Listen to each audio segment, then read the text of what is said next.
24 जनवरी से लेकर अब तक आप लगातार अडानी अडानी अडानी सुन रहे हैं, लेकिन आप भी मांग कर रहे होंगे कि जेपीसी की जांच कब होगी। और दूसरा सवाल ये कि आखिर सुप्रीम कोर्ट का अहम फैसला क्या निकल कर आएगा। नमस्कार, आपके साथ मैं हूं ऋतिक सविता। स्वागत है आपका एसपीएन 9 न्यूज में। दर्शकों, आपको बता दें कि सुप्रीम कोर्ट ने बड़ा फैसला सुना दिया है। सुप्रीम कोर्ट ने सेबी को अनुमति दे दी है कि आप जांच करिए, तमाम बिंदुओं पर ध्यान दीजिए और ये बताइए कि आखिर हिंडनबर्ग की रिपोर्ट में क्या है। वहीं देखा जाए तो 400 पन्ने की हिंडनबर्ग की जो रिपोर्ट है उसको भी खंगालने का प्रयास किया जा रहा है।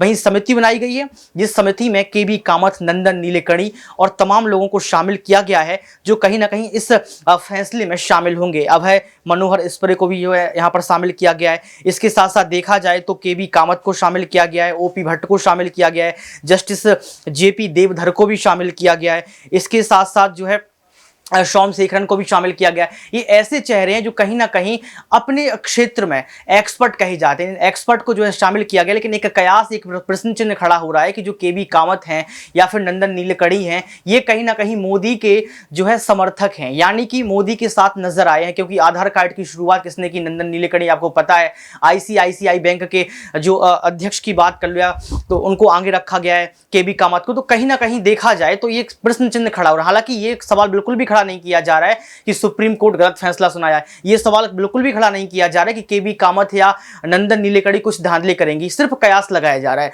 इसी मुद्दे को लेकर हमारे साथ बात करने के लिए मौजूद है प्रांशी। बहुत बहुत स्वागत मैम आपका। धन्यवाद ऋतिक। देखिए मैम, लगातार एक नारा गूंज रहा है, पूरे देश में गूंज रहा है, विदेशों में गूंज रहा है, गो अडानी, मोदी अडानी भाई भाई। इस पर सुप्रीम कोर्ट में संज्ञान लिया गया, फैसला भी सुनाया गया, सेबी को यहाँ पर आगे रखा गया। कैसा लगता है, क्या यहाँ पर दूध का दूध पानी का पानी हो जाएगा? अब जाहिर सी बात है, होना तो चाहिए, लेकिन सुप्रीम कोर्ट ने 6 सदस्यों की टीम का गठन करने का जो ऐलान कर दिया है कि जांच समिति यहां पर बिठाई जाएगी। अब उसके बाद ही हमें मालूम पड़ेगा। सेबी को उन्होंने एक बार फिर से आगे रख दिया है, तो जिससे कहीं ना कहीं हिडनबर्ग की जो रिपोर्ट जारी की गई है, उस रिपोर्ट के जरिए यहां पर ये तमाम खुलासे तो हो ही गए हैं। लेकिन अब देखना ये दिलचस्प होगा ऋतिक कि आखिरकार सेबी यहां पर क्या कुछ करके दिखाएगा, जो जांच पड़ताल होगी आने वाले समय में। और विपक्ष लगातार जेपीसी की जो मांग कर रहा है, क्या वाकई में यहां पर उन मांगों को पूरा करने के लिए यहां पर मोदी सरकार के नेतृत्व में भी अहम फैसले लिए जाएंगे? फिलहाल देखा जाए सुप्रीम कोर्ट सबसे ऊपर है। अब देखना होगा कि आखिरकार सुप्रीम कोर्ट यहां पर क्या कुछ अहम फैसला सुनाता है। फिलहाल गौतम अडानी पर अगर रुख किया जाए तो गौतम अडानी जो संपत्ति के मामले में लगातार पिछड़ते हुए नजर आ रहे हैं। एक वक्त वह टॉप 20 में रहा करते थे, लेकिन अचानक से अब वह 30 पर पहुंच गए हैं। तो वाकई में ये चौंकाने वाली बात है। दूसरी ही तरफ आपने ये बात कही कि मोदी और अडानी भाई भाई। यहां पर देखा जाए देश के विकास के लिए, देश के हित के लिए पीएम मोदी यहां पर अहम फैसले लेते हुए नजर आते हैं। तो वह बिजनेस टाइकून के साथ कदम ताल मिलाते हुए चलते हैं, क्योंकि देखा जाए आखिरकार हमें गर्व तो होगा ही कि हमारे देश का जो मान सम्मान लगातार बढ़ता हुआ नजर आ रहा है। बेशक चाहे यहाँ पर बिजनेस टाइकून हो या फिर कुछ अलग अलग बिजनेस का यहाँ पर जिक्र किया, व्यापार का आपने जिक्र किया। आपको बता दें कि कोयला की खदानों को भी अडानी को सौंप दिया गया था, 2 खदानों को, जबकि इस तरीके का काम नहीं करना चाहिए था, फिर भी किया गया है। जाहिर सी बात है, यहाँ पर एक एक करके जिस तरीके से बाकी के सभी विभाग उनको सौंपे जा रहे हैं, वो सवालिया निशान मोदी सरकार पर खड़े करेंगे। अब देखना यह होगा ऋतिक कि क्या वाकई में यहाँ पर मोदी जी की मेहरबानी उन पर रही थी, क्योंकि राहुल गांधी बार बार तस्वीरों का जिक्र करते हैं, बार बार वह वही तस्वीर दिखाते हैं कि मैंने मोदी और अडानी की तस्वीर दिखाई। आखिरकार मोदी यहाँ पर रिएक्शन क्यों नहीं दे रहे हैं? लेकिन सवाल यहाँ पर यह होता है कि बीजेपी खेमे से अगर यहाँ पर रॉबर्ट वाड्रा और गौतम अडानी की तस्वीर दिखा दी जाए तो आखिरकार वह उस पर क्या कहेंगे? तो सवालिया निशान तो यहाँ पर तस्वीरों को लेकर खड़े होंगे। लेकिन गौतम अडानी जो साफ कह चुके हैं अपने इंटरव्यूज में कि पीएम मोदी के साथ उनका बॉन्ड इस वजह से अच्छा है कि गुजरात से ताल्लुक रखते हैं, एक वक्त वह वहां के सीएम रहे हैं और पारिवारिक तौर पर भी उनका रिश्ता खास रहा है। देखा जाए तो जब मुख्यमंत्री थे यहाँ पर देश के प्रधानमंत्री गुजरात के, तो उस समय भी अडानी के साथ बैठते थे, उठते थे, उनके साथ तमाम तस्वीरों को दिखाई गई हैं। अगर देश के प्रधानमंत्री को डर नहीं है कि अडानी उनके भाई नहीं है, तो साफ तौर पर बयान देना चाहिए, आगे आना चाहिए। आप संसद में 47-50 मिनट की स्पीच देते हैं, लेकिन स्पीच के दौरान आप उस नारे को सुनते रहते हैं, मोदी अडानी भाई भाई, उस पर प्रतिक्रिया नहीं देते। इसको आप कैसे देखते हैं? क्या सच में एक सवाल खड़ा किया जा रहा है विपक्ष की तरफ से कि यहाँ पर देश के प्रधानमंत्री अडानी को बचाने का प्रयास कर रहे हैं, क्या ये तस्वीर साफ होती नजर आ रही है? बात है जिस तरीके से यहाँ पर अभी हालत जो दिखाई दी है कि पीएम मोदी अभी भी इस पर चुप्पी साधे हुए हैं, तो जाहिर सी बात है यहाँ पर बोलने की बेहद जरूरत है। लेकिन मुझे लगता है कि समय रहने के साथ शायद वह आने वाले समय में बोलेंगे। फिलहाल तो विधानसभा में जिस तरीके से हमने जो नजारे देखे अलग अलग राज्य में, और साथ ही साथ अगर लोकसभा राज्यसभा पर रुख किया जाए तो विपक्षी विपक्षी दलों ने यहाँ पर जिस तरीके से मांगे उठाई हैं, उन मांगों के सामने पीएम मोदी को आप एक तरीके से कह सकते हैं या तो उन्हें डर है या फिर उन्हें बिल्कुल भी डर नहीं है। क्योंकि मैं ये बात इसलिए कह रही हूँ क्योंकि यहाँ पर पीएम मोदी एक तरीके से गौतम अडानी पर बोलते हुए नजर भी नहीं आ रहे हैं। दूसरी ही तरफ देखा जाए तो वह ये बात कहते हुए भी नजर आ रहे हैं।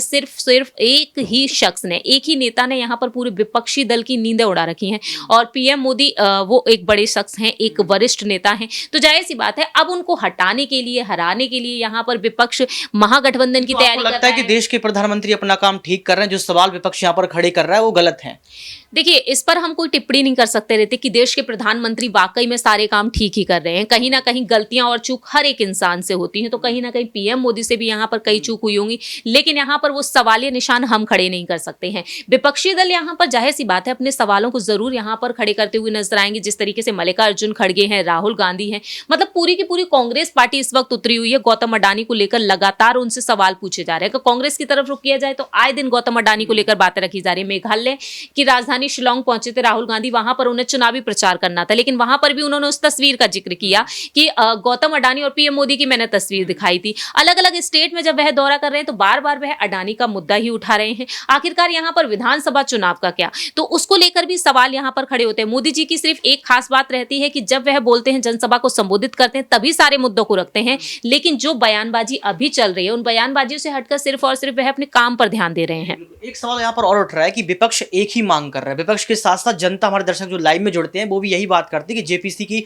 जो है जांच होनी चाहिए, जेपीसी के लिए टीम बैठानी चाहिए। लेकिन कहीं ना कहीं देखा जाए तो जेपीसी की जो जांच है उससे देश के प्रधानमंत्री भाग रहे हैं। क्या आपको ऐसा लगता है? क्योंकि लगातार देखा जाए तो आपको डर नहीं है, कुछ नहीं है, तो आप जांच करवा सकते हैं।